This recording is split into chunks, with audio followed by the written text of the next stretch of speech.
வீடியோல செங்கல்பட்டு மாவட்டத்துல இருக்கிற டாப் 10 பிளேசஸ் பத்தி பார்ப்போம். வரலாறு, பாரம்பரியம் அது மட்டும் இல்லாம இயற்கை சூழல் நிறைந்த இடங்கள் இந்த மாவட்டத்துல நிறைய இருக்கு. 10ஆவதா நம்ம பார்க்க போறது சட்டர்ஸ் ஃபோர்ட் அண்ட் பீச். 17ஆம் நூற்றாண்டுல டச் பீப்புளால இந்த கோட்டை கட்டப்பட்டது. தற்பொழுது ஏஎஸ்ஐ கட்டுப்பாட்டுல இந்த கோட்டை இருக்கு.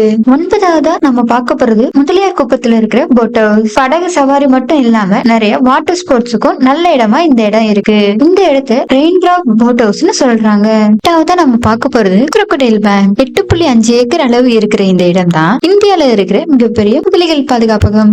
7ஆவதா நம்ம பார்க்க போறது தக்ஷிண சித்ரா ஹெரிடேஜ் மியூசியம். தமிழர்களோட கட்டிடக்கலை, நாட்டுப்புற கலை, கைவினை பொருட்கள் இது மட்டும் இல்லாம நிறைய பொருட்கள் இங்க இருக்கு. 6ஆவதா நம்ம பார்க்க போறது திருக்கழுக்குன்றம்ல இருக்கிற வேதகிரீஸ்வரர் கோவில். குன்றின் மேல் அமைக்கப்பட்ட இந்த கோவில் பார்க்கவே ரொம்ப அழகா இருக்கும். தேவார பாடல் பெற்ற ஸ்தலங்கள்ல இந்த கோவிலும் ஒண்ணு. 5ஆவதா நம்ம பார்க்க போறது திருப்போரூர் முருகன் கோவில். தமிழ்நாட்டுல இருக்கிற முக்கியமான முருகன் கோவில்கள்ல இதுவும் ஒண்ணு. 4ஆவதா நம்ம பார்க்க போறது வேடந்தாங்கல் பேர்ட் சென்சுரி. உலக புகழ்பெற்ற இந்த சரணாலயத்துல வருடா வருடம் வெளிநாட்டு பறவைகள் இடம்பெயர்ந்து வருது.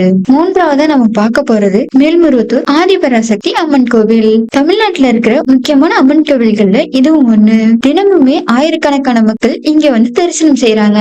2ஆவதா நம்ம பார்க்க போறது வண்டலூர்ல இருக்கிற அறிஞர் அண்ணா ஜுவாலஜிக்கல் பார்க். இந்தியாவில் அமைக்கப்பட்ட முதல் ஜூ இதுதான். 1500 ஏக்கர் இருக்கிற இந்த ஜூல ஏராளமான வனவிலங்குகள் வச்சு பாதுகாக்கப்படுது. முதலாவதா நம்ம பார்க்க போறது மாமல்லபுரம். மகாபலிபுரம் சொல்லப்படுற இந்த இடம் யுனெஸ்கோட வேர்ல்டு ஹெரிடேஜ் சைட்ல ஒன்னா இருக்கு. இங்க கடற்கரை கோவில்கள், குடைவரை கோவில்கள், பஞ்சரதங்கள், அர்ஜுனன் தவம் செய்த இடம் மற்றும் கிருஷ்ணரின் வெண்ணெய் உருண்டை இருக்கு. இந்த வீடியோ உங்களுக்கு யூஸ்ஃபுல்லா இருக்கும்னு நினைக்கிறேன். நாங்க ஏதாச்சும் பிளேஸ் மிஸ் பண்ணிருந்தோம் அப்படின்னா கமெண்ட் செக்ஷன்ல சொல்லுங்க.